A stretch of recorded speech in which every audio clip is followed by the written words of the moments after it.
Mga kapatid, pagbati tuwing magpapasko, yan ang Merry Christmas. Sa dalas ng pagbati natin ito, tanong ng ilan, kailan nga ba nagsimula ang tradisyon ng pagbati ng Merry Christmas? Sa librong Christmas Past, The Fascinating Stories Behind Our Favorite Holidays Tradition, sinabi ng author nitong si Brian Earl na bandang 1534, nagagamit na ang pagbating yan.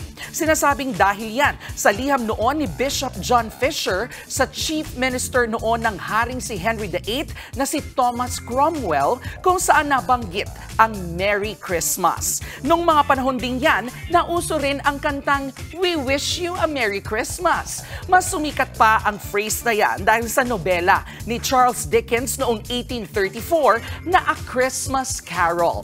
Alinsunod sa masayang pagdiriwang nito, ang kahulugan ng pagbating yan, ang maligayang Pasko. Pero bakit naman Merry at hindi Happy Christmas ang greetings? Sa isang artikulo sa Reader's Digest, iyong salita raw kasi na happy, naglalarawan ng emotional state of joy. Samantalang iyong Merry, mas naglalarawan ng pagdiriwang.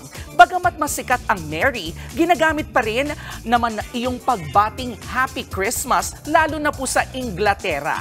Ang yumaong si Queen Elizabeth II, taunan noon ang pagbati ng Happy Christmas sa lahat ng kanyang nasasakupan. Ang usap-usapan kasi, hindi raw gusto ng reyna ang salitang Merry dahil madalas daw na naikakabit ang salitang yan sa gulo at pagkalasing. Sa lahat ng ito, happy man o merry, pareho pa rin naman ang mensahe, ang pagpapaabot at pamamahagi ng saya sa pagdiriwang ng pagdating ni Hesukristo. Lagi po sana natin itong tandaan, tulad ng palagi po naming paalala sa inyo na ang K-alaman ay K-yamanan. K?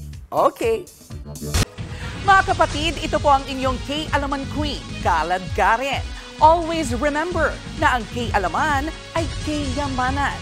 Kaya para sa latest showbiz news at dagdag impormasyon, mag-follow at mag-subscribe sa social media pages ng News 5. K? Okay.